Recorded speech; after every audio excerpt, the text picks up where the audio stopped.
think that race continues to be one of the central problems and most difficult areas of discussion that we have in our society, and we can't continue to shy away from it. Well, I'm really excited because just a few minutes ago, my second piece came out. It warns us of the dangers of imposing a particular understanding of what's going on in Syria in sectarian terms on the conflict, saying let's pull back and let's be very careful not to assume that this outcome is preordained. So I wrote this article, and it was printed in the New York Times about Asian discrimination in college admissions. There's a void, I think, in the public conversation about this.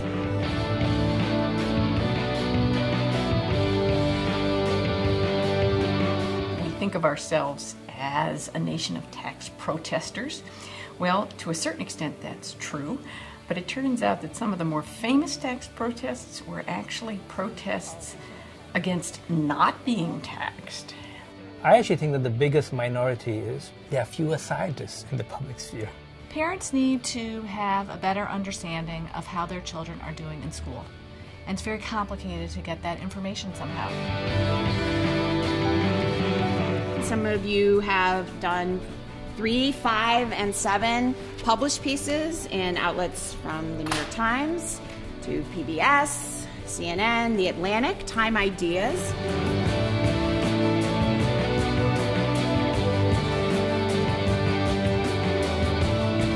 I'm an economist here at Northwestern, and I'm an expert in food support programs like the food stamp program. I'm an expert in how teachers pay attention to what's happening in their classrooms. My area of expertise is social inequality. Childhood conditions such as food allergy, asthma, religion in the contemporary world, Civil litigation and employment, I'm an expert in Christian religious thought. Cardiovascular disease prevention, African American cinema, Race, religion, ethnicity, cardiac arrest, resuscitation, education, Movement disorders, Federal income tax, urban politics. And I'm an expert in innovation, design, and social computing.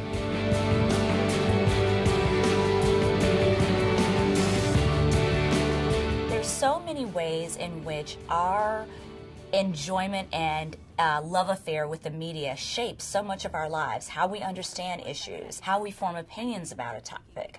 And as a sociologist, I know that so much of this is what we call socially constructed, which is just a fancy way to say our backgrounds and our views and how we interpret issues shape how we understand knowledge and what we know.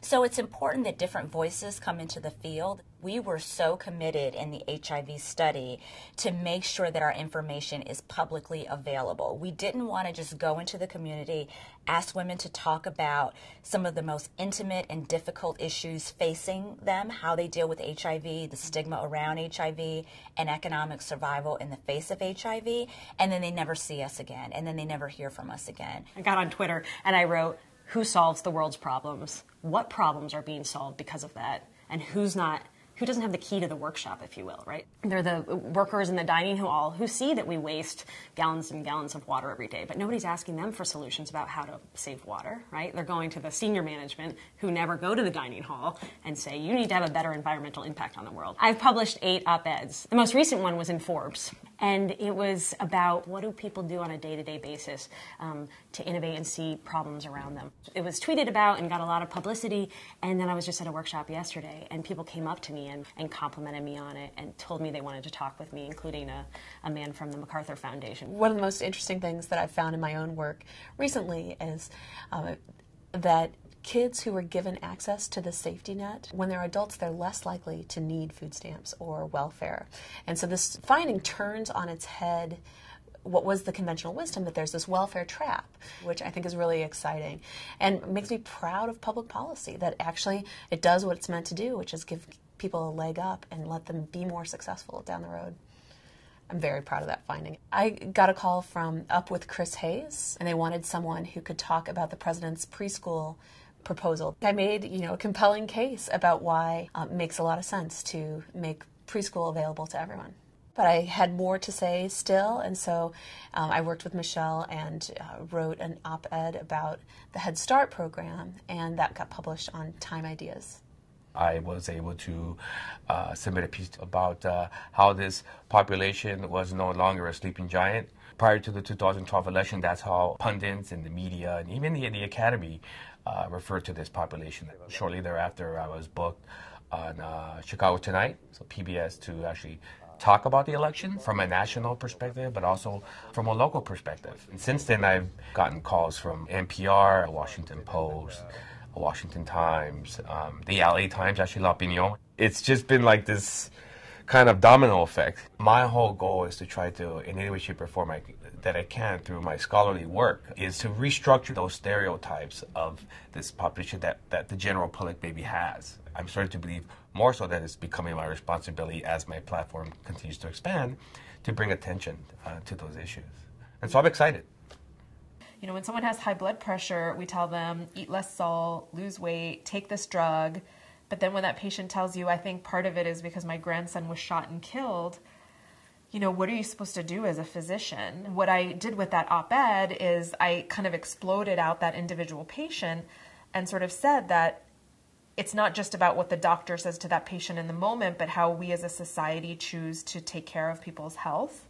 And that we need to recognize that things like violence, things like education, things like poverty and stress are affecting people's health profoundly. I joined Twitter because of that op-ed, and I said, what do you think is really making Americans sick? And so that was cool because people had a lot of responses to that question, but I was also able to broaden that up and ask other people, like, contribute to this debate.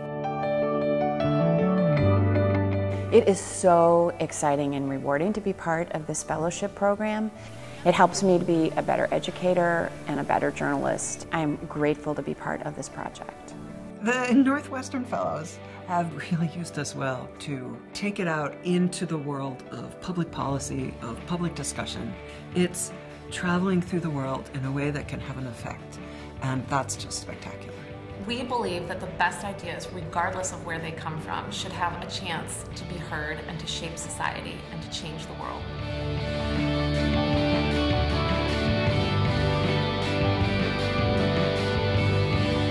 I've published an op-ed in the Huffington Post, and actually as part of that, the Huffington Post gave me my own blog account so I could publish whenever I want. The first one was really an incredible experience because it was on CNN.com. And it got over 4,000 likes within 2 days. It's been life-changing, and I see, you know, my whole career kind of shifting or taking another dimension because of this program.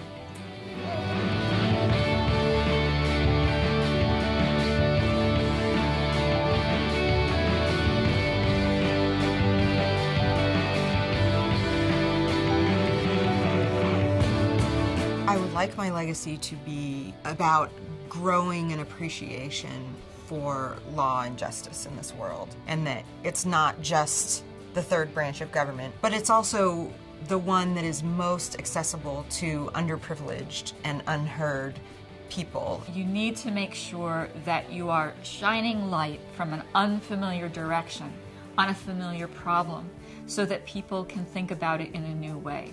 I think that's our purpose of being here in the world, if you will, is to give what we have to offer.